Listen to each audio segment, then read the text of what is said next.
আসসালামু আলাইকুম। ইজি রান্নাঘরের পক্ষ থেকে সকলকে স্বাগতম। আজকে আমরা নিয়ে এসেছি একটি নতুন রেসিপি, খাসির মগজ ভুনা। তো খাসির এই মগজ ভুনাটা আমরা কিভাবে করে নিলাম সেটাই আপনাদের সাথে শেয়ার করব। আমাদের সাথে থাকুন। চ্যানেলে যারা নতুন রয়েছেন অবশ্যই চ্যানেলটিকে সাবস্ক্রাইব করে দিবেন। পাশে থাকা বেল আইকনটি অন করে রাখবেন যাতে করে আমাদের সকল প্রকার ভিডিও নিমেষের মধ্যে আপনার কাছে পৌঁছে যায়। তো এই রেসিপিটি করার জন্য আমি কিছু উপকরণ ব্যবহার করব, একদমই ঘরোয়া উপকরণ দিয়ে করা। এ সমস্ত উপকরণ সবসময় আমাদের ঘরে থাকে। এখানে আমি 2টা পরিমাণ খাসির মগজ নিয়ে নিলাম। এই মগজগুলো দিয়েই আমি আজকে রেসিপিটি তৈরি করব। তো এখানে আমি মগজগুলো আগেই ধুয়ে নিয়েছিলাম, অনেকক্ষণ পানিতে ভেজানো ছিল।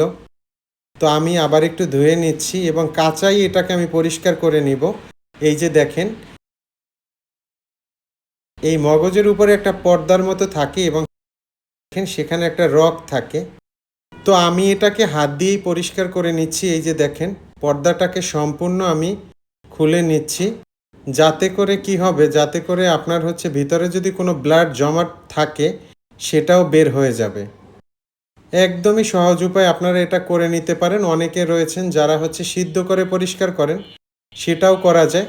তবে আমি কাঁচাই পরিষ্কার করে নিচ্ছি, এভাবেই আমি রান্নাটা করব। এই যে দেখেন, আমি এই যে পর্দা যেটা রয়েছে সেটা কিন্তু ছুটিয়ে নিচ্ছি। আর অলরেডি কিন্তু আমি খুব ভালোভাবে ধুয়ে নিয়েছিলাম, যার কারণে আমার এখানে কিন্তু আর ব্লাড জমা নেই।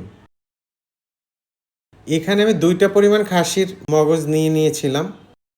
মগজ কিন্তু শারীরিক বৃদ্ধি এবং বিকাশের জন্য অনেক ভালো কাজ করে। শিশুদের শারীরিক বৃদ্ধি এবং মস্তিষ্ক বিকাশেও কিন্তু অনেক বেশি ভূমিকা পালন করে। আর মানুষের মস্তিষ্কের কার্যক্ষমতা অনেকটাই বৃদ্ধি করে মগজ। গরুর মগজে থাকা পুষ্টি উপাদান মস্তিষ্কের কার্যকারিতা অনেক বেশি উন্নয়ন করে। এই যে আমি আরেকটা মগজ নিয়ে নিলাম, এটাকেও সেমভাবেই আমি ওই পর্দাটাকে পরিষ্কার করে নিব। এরপরে আমি একটু ধুয়ে নেব, ধুয়ে একদম কাঁচাই আমি এটা কেটে নেব। অলরেডি আমার অনেকটা পরিষ্কার হয়ে গেছে, আপনারা দেখতে পাচ্ছেন। এই যে দেখেন, কোনো প্রকার ব্লাড আমার এখানে জমা নেই। এখন এটাকে আমি ছোট ছোট পিস করে কেটে নিব। এই যে দেখেন আমি কিভাবে কেটে নিচ্ছি। আপনারা যখন এই রেসিপিটা করবেন এভাবেই কেটে নিতে পারেন। মগজ কিন্তু হৃদরোগের ঝুঁকি কমাতে অনেকটা সহায়তা করে। আরেকটা কথা না বললেই নয়, সেটা যে প্রোটিনের একটা ভালো উৎস কিন্তু মগজ।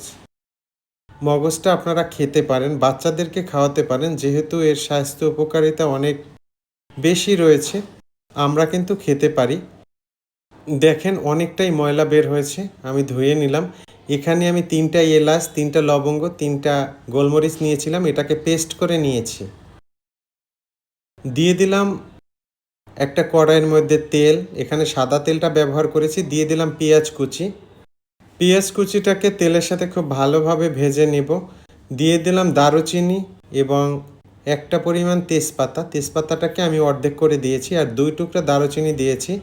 আর কোনো গোটা মশলা ব্যবহার করব না। এখানে আমি দিয়ে দিলাম আদা এবং রসুন পেস্ট। আদা এবং রসুন একসাথে পেস্ট করে নিয়েছিলাম। এখানে দিলাম পেঁয়াজ পেস্ট। দিয়ে দিচ্ছি আমি জিরার গুঁড়া, দিয়ে দিচ্ছি ধনিয়ার গুঁড়া।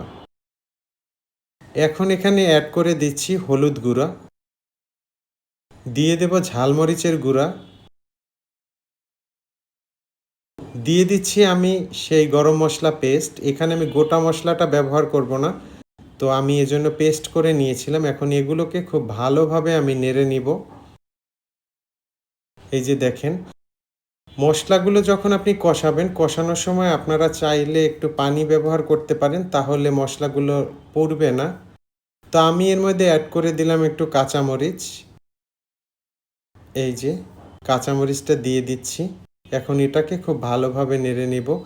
দিয়ে দেব লবণ। লবণটা আপনারা পরিমাণ মতো নিয়ে নেবেন, কারণ কি পরিমাণ আপনি মগজ নিচ্ছেন সেটার উপর কিন্তু ডিপেন্ড করবে। লবণটার দিক অবশ্যই খেয়াল রাখতে হবে। তো এভাবেই এটাকে কিছুক্ষণ নেড়ে নিয়েছিলাম। মশলাটা যাতে পুড়ে না যায় এজন্য আমি এর মধ্যে অ্যাড করে দিলাম পানি। কষানোর পরে তেলটা যখন উপরের দিকে উঠে আসবে তখন আমরা অ্যাড করে দেব মগজগুলো, কেটে রেখেছিলাম যেগুলো। এখন এটাকে খুব ভালোভাবে আর একটু কষিয়ে নিব মগজের সাথে। মশলার কষানোটা কিন্তু খেয়াল রাখতে হবে যেন ভালো হয়, আবার নিচে যেন লেগে না যায় সেদিকেও খেয়াল রাখতে হবে। এই যে দেখেন আমি কিন্তু এটাকে খুব ভালোভাবে কষিয়ে নিচ্ছি। কষানোর পরে একটা ঢাকনা দিয়ে একটু ঢেকে দিব, তারপর এর মধ্যে আমরা পানি অ্যাড করে দিব, তাহলেই কিন্তু রান্না হয়ে যাবে। এবং এই রান্নাটা কিন্তু অত্যন্ত সহজ, ঘরোয়া উপকরণ দিয়ে আপনারা সবাই করতে পারবেন, খেতেও অনেক ভালো হয়। ধন্যবাদ জানাচ্ছি সকলকে যারা ভিডিওতে লাইক দেন, শেয়ার করেন, কমেন্টস করেন। আপনারা অনেকেই রয়েছেন যারা বিভিন্ন প্ল্যাটফর্মে আমাদের ভিডিও শেয়ার করে থাকেন। আপনাদের কাছে অনেক অনেক কৃতজ্ঞতা প্রকাশ করেছি। আপনারা আছেন বলেই আমরা নতুন নতুন ভিডিও নিয়ে আসি।